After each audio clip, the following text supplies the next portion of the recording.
Let us discuss one of the important questions of this ethics exam. Why is having good leadership qualities important for public servants? In your opinion, what are the qualities of a good leader? Now, this is one of my favorite questions. What are the qualities that we all need to possess as leaders? Firstly, are we leaders? Of course we are. As individuals, as human beings, even if you have a younger brother, you are a leader. Secondly, when you're a public servant, you are a responsible leader. You cannot go about your leadership skills just by your whims and fancies and instincts. You have to get into the rules and regulations, and you have to act according to your position.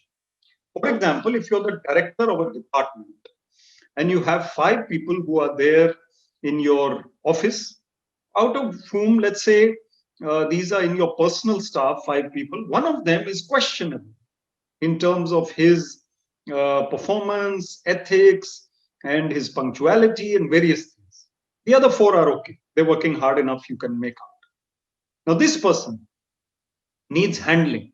He needs a talking to. He needs to be counseled. He needs to be even dealt with firmly if required. If your leadership skills are lacking, you won't be able to get the best out of him. Rather, he might damage your reputation and your office. Your personal staff, your immediate staff, your other staff, they all have to sense that the officer concerned is a leader who means business. And of course, leadership is about qualities of presence of mind, communication skills, inspiration, integrity, innovation and creativity, and bringing out the best from your team. What can be done to bring out the best from your team? You have to be the example. You have to be examples who really, really inspire. I cannot go on telling people, do this, do this, do this, if I'm not doing it myself. I need to be what I say. I need to live what I say. I need to be so pure in my actions that people get inspired just by watching me work.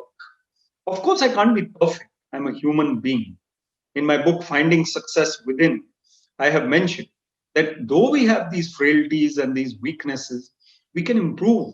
We can try to improve further, become better every day. So introspect and analyze, do you have these leadership qualities?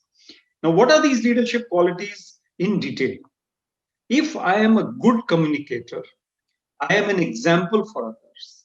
If I am able to inspire others, if I am able to urge them to give their best, if I commend and pat people on the back for good work, if I am firm but not losing my temper, if I have emotional intelligence and empathy for others, if I am able to see the common cause of the public, if I am able to lead a team of, let's say, so-so people, in government you often find so-so people, I am able to lead them into the right direction to achieve the objectives of the department, then I am a good leader.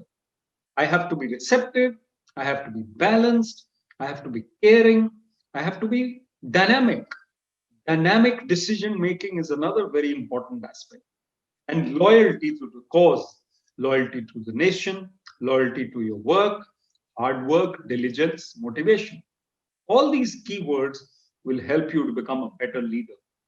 And leadership is also about the fact that you keep on egging yourself on. You cannot expect others to work day in and day out if you're not going to be able to. I'll close with an example. I had, as deputy commissioner of a district, 2 or 3 types of officers immediately under my control. One of them was a go-getter, the other one was a shy one. I had to get work out of both of them. The go-getter needed to be tempered down. My leadership qualities had to be such that I had to be tempering him down, getting him to be a little bit contained, not overdriving, not going berserk, not shouting at people, not being so energetic that nobody can catch up with him. You have to take the team along, I told him. He did much better after that. The shy one, I had to encourage. Do more. Bring out your best. Don't be nervous. A new officer also can do very well with energy and inspiration and guidance. So it was my success to be able to get the best out of both of them. Leadership is, after all, about having your right priorities, about leading by example, about having intelligence, inspiration, integrity, and innovation ability. So be a good leader and write like this in your exam. You'll do very well.